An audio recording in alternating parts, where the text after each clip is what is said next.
Hi there, I'm Vincent Boss and I provide dating and self-improvement advice. And in today's podcast, we're going to be discussing the plan for 2020. So before we get into the podcast, I just want to let you know about my website, dateme.tips. That's www.dateme.tips. Do you need help trying to save your crumbling relationship? Would you like advice on how to try and get your ex back? Or maybe you need an action plan on how to try and get a girlfriend or boyfriend. I provide email coaching on all of these subjects and can help your specific situation. Visit my website, dateme.tips, to find out more details. That's www.dateme.tips. You will also find on my site the books that I've written, my clothing range, and other information. So now let's get back to today's podcast, and today we are discussing the plan for 2020. So happy New Year's Eve to everyone listening around the world. By the time I have uploaded this podcast, it is quite possible that some of you who are listening will already be in 2020. So if you are, I hope the new year has started great. It'll be very new, obviously, but I hope you have really enjoyed the festivities. And for everybody such as myself and for people who have not yet got to New Year's Day, we're still in New Year's Eve, I hope everyone really enjoys their evening and their night, and we can really go into a new year with lots of enthusiasm, with lots of belief, and with lots of positivity. So today we are going to be discussing the plan for 2020, and I would really like you in the comments, if you're listening on my YouTube channel, to please put in the comments, send me a comment telling me what your New Year's resolution is. Maybe you've got more than one, and whether you can try to really stick to it.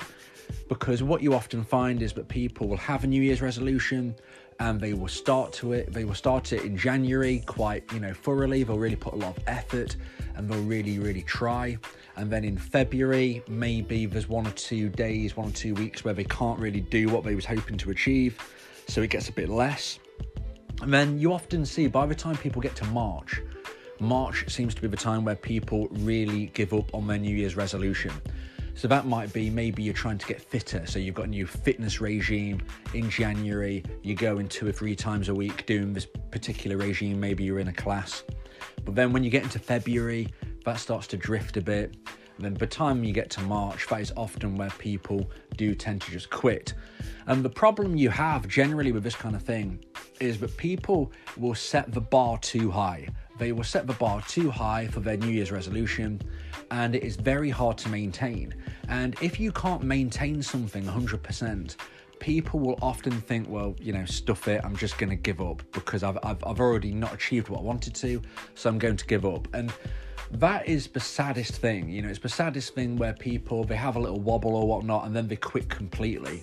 And for that reason, I do suggest that you start a New Year's resolution that you believe you can maintain, because if you can't maintain it, you are likely to never restart it. So I'm going to use the example again of a fitness class. So say you want to get fitter and healthier and you decide, right, I'm going to join this fitness class. If you decide to yourself, I'm going to go 4 times a week, okay? That sounds quite a lot for most people. And you might go into it and the first few weeks in January, you manage to do 4 days a week. But then as you move into February, there's a couple of weeks where you can only go twice. And maybe then there's a week where you can't go at all. And then you get really disheartened and then you just quit.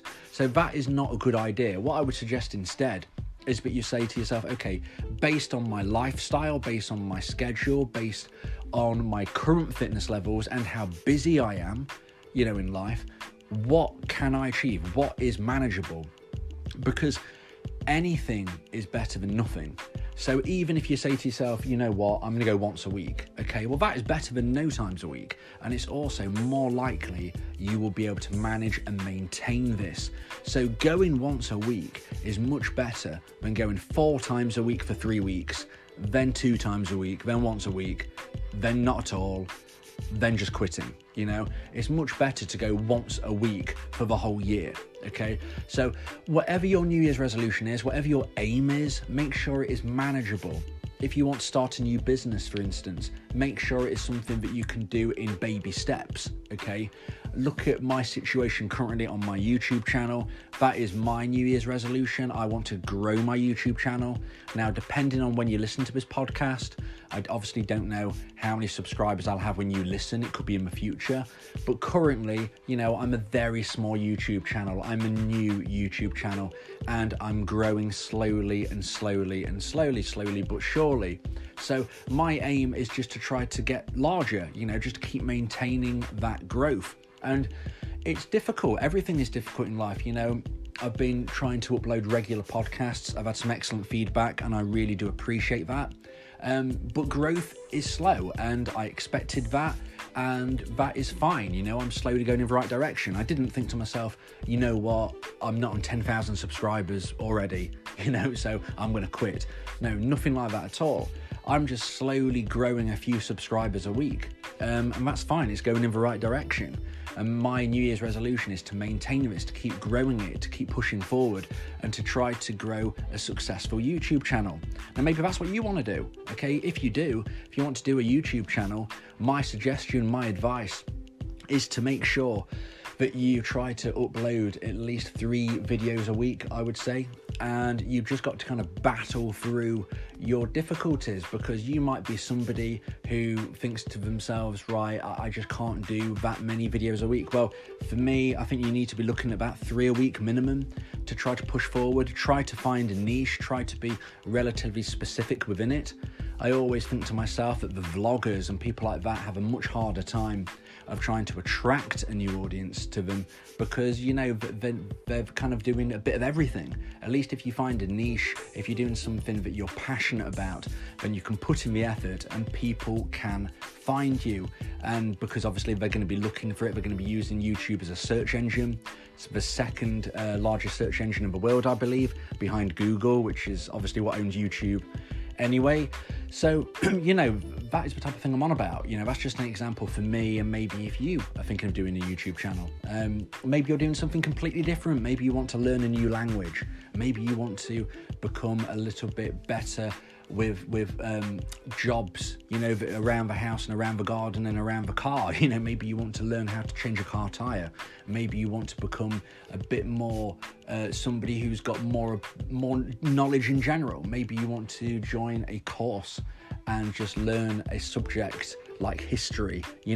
Who knows what you want to do. But whatever it is, you're going to have a sticky patch. You're going to have a moment where you think, this is tough. You're going to be thinking, maybe I'm not making much progress. Okay, so let's look at the example of you're learning a new language. Maybe it's taken a while for you to really understand and remember some of the phrases, and you think to yourself, it's going to be easy just to quit. It's going to be easier just to stop going to class. Well, that is not going to achieve your goal. You have to battle through the difficulty. You have to battle through the points, like myself, where I found my YouTube channel, wasn't growing with any new subscribers for months when I started it, okay? And you're literally talking to nobody. That's just how things are. And you have to battle through the difficult times and push forward. It doesn't matter whether it's health and fitness, creativity, educational, business, your work. It doesn't matter.